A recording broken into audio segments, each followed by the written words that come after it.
My name is Laurie Iacono. I'm an Associate Managing Director with our Threat Intelligence team, and this week I'm filling in for Keith Wojcicki as MC. Today is October 30th, so Keith will want me to remind you all that it's National Checklist Day. So good day to get cracking on all those to-do items. In today's briefing, we will be covering the most recent trends that our threat intelligence team is witnessing in the trenches, and just kind of a high-level summary of those and what you're going to be hearing this morning. Our senior associate, Ryan Hicks, will be covering some work he is doing covering the increase that we are seeing in threat actors trying to bypass multi-factor authentication controls. George Glass, Senior Vice President with the team, will be covering two different vulnerabilities. A remote code execution vulnerability impacting F5 Big IP, as well as a vulnerability in Citrix that's being actively exploited by something called Citrix Bleed, which literally sounds like we made that up for Halloween, but as George will tell you, it's a real exploit name. And then finally, last but not least, we will be having Sarah Becker, Vice President with our Intel team, do the Ransomware Roundup. So before we go into those topics, though, some situational awareness on a couple of high-profile news items that we're seeing. So the first is kind of give you an update. Last week, Cisco released an update on CVE 2023-20198, and I wanted to kind of tell you a little bit about what's happening there. But for those of you who may not have committed all the CVE numbers to memory, just a reminder that that particular CVE is a critical severity CVE impacting Cisco iOS XE software. And that was one that can allow an unauthenticated attacker to create a new account on the system with high-level privileges. So it appears that there was a reporting of a decrease in the number of implants, and that was due to the threat actor updating the implant to check for an authorization HTTP header value. A new scanner has since been published in open source to bypass these defense evasion methods that were put in place by the threat actor. We also wanted to update you. There was a lot of news last week around the identity management platform Okta. Suffered an intrusion where the threat actor accessed a small percentage of the customer's tenant with administrative privileges. The actor attempted to gather account information in affected environments, likely an attempt to pivot into other corporate services. Reporting is still coming out on that one. So we don't know all of the customers that may have been impacted by that. But late last week, identity management platform 1Password did report that they were impacted by this event, but they said that no user data was stolen during this, according to their latest report. So that's one that we'll continue to monitor. That being said, for situational awareness, next I'm going to pass it over to Ryan, and he is going to cover the increases that we're seeing in threat actors trying to bypass multi-factor authentication. Thanks, Laurie. Hi, everyone. So yeah, just going to cover what we essentially published in a blog post recently, or today even, the link of which is added into the weekly report right at the top. So please do to kind of access it and read through that. So yeah, we've been observing an increase in large-scale adversary in the middle phishing and business email compromise. And in 90% of those kind of recent BEC investigations, multi-factor authentication was in fact in place at the time of unauthorized access, but attackers were able to obtain the authentication tokens and session cookies to evade defenses. The sectors most notably targeted throughout this have been professional services, banking, and other financial industries. And during these attacks, we observed kind of a number of exploitation activities post compromise, including payroll redirection, invoice payment fraud, as well as the kind of standard that we see, data exfiltration and extortion. Next slide, please. So it's looking at kind of a few of the techniques used as part of MFA bypass. Firstly, on the top left, adversary in the middle. This is where the threat actor is essentially sat between the victim and the legitimate service that they're trying to authenticate to, proxying traffic between the two and capturing what the threat actor needs along the way. One of the more useful pieces of information for a threat actor here is capturing the session cookie, because once a user has authenticated successfully to an application, a service cookie is created, which is there essentially for the application to confirm the user's identity for that session. And if attacker is able to obtain this cookie, they would not need credentials or an MFA token to retain access to the victim's account. They can just reuse that cookie to gain access.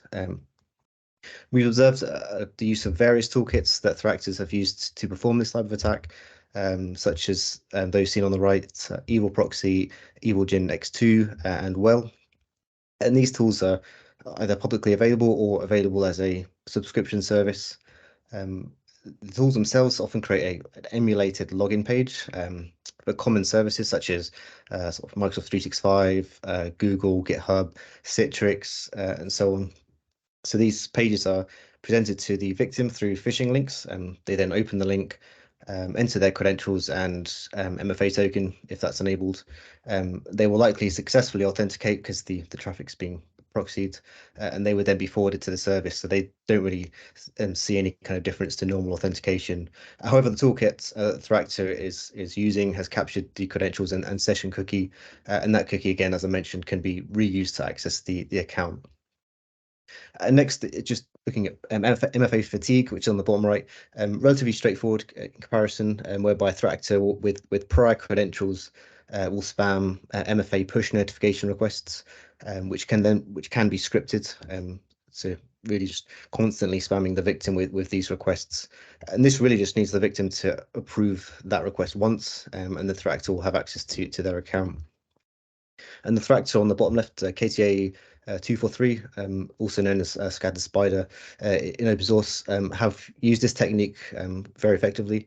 Another social engineering technique they do use, which is a bit more direct, is they will call an organization's IT help desk in an attempt to change users' passwords, but also they will attempt to add or change the MFA token or factor, essentially enabling them to use their own device to authenticate through MFA. And that's something that we have also seen in our cases as well. Next slide, please. So in terms of recommendations for MFA bypass, of course, MFA is still highly recommended as a layer of defense. Haven't listed all the recommendations here, but in the blog post itself, we've kind of laid out quite an extensive list of further recommendations and policies that can be put in place to help mitigate the MFA bypass techniques that we've seen.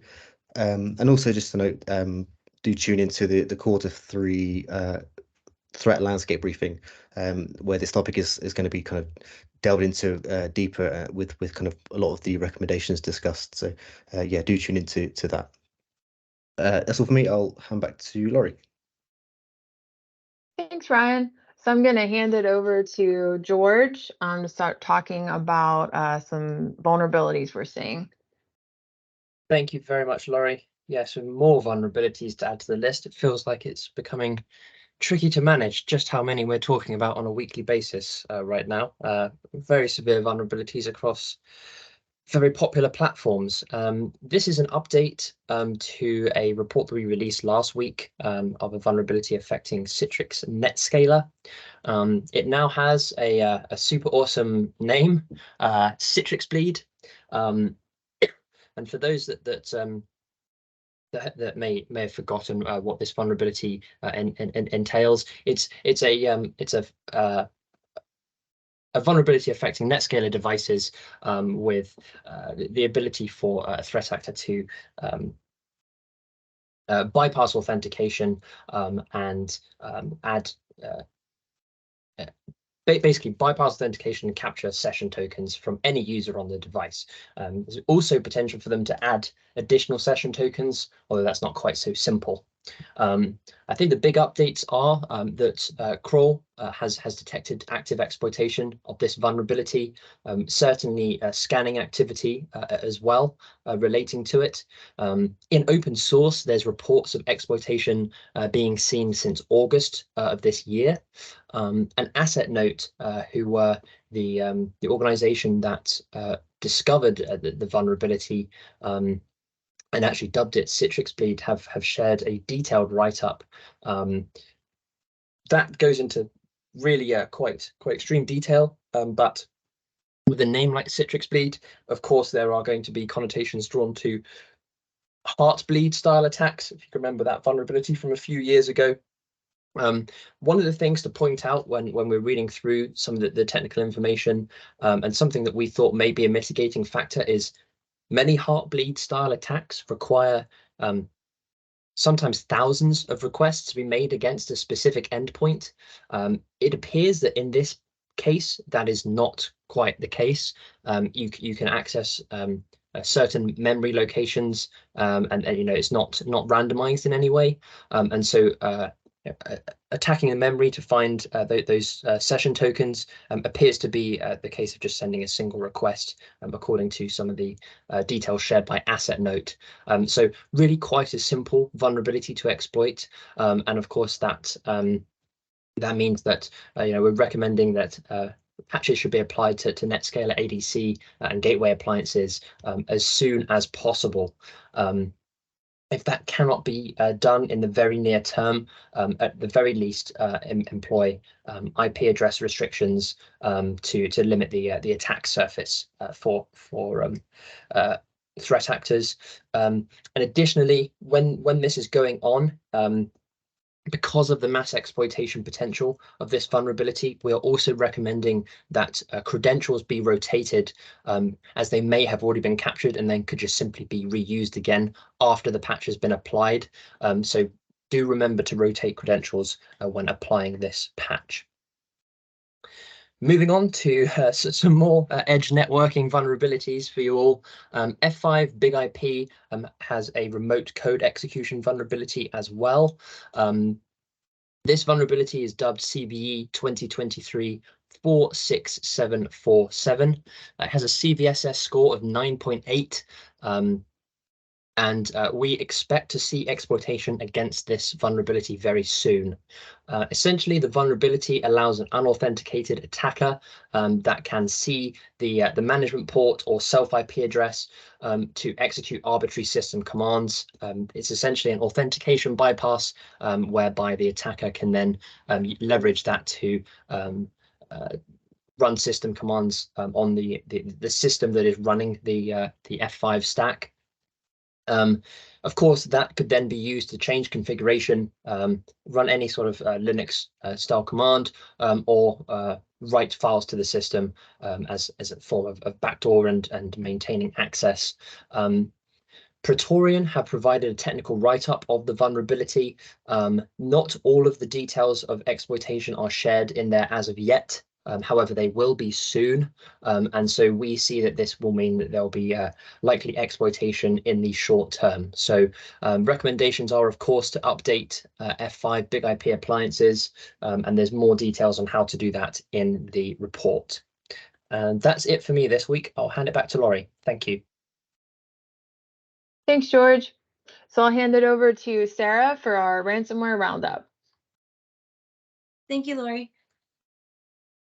So there is a new group, ransomware group, Hunters International. They have emerged this month, October, with speculation and rumors surrounding it that they may be a rebrand of Hive ransomware.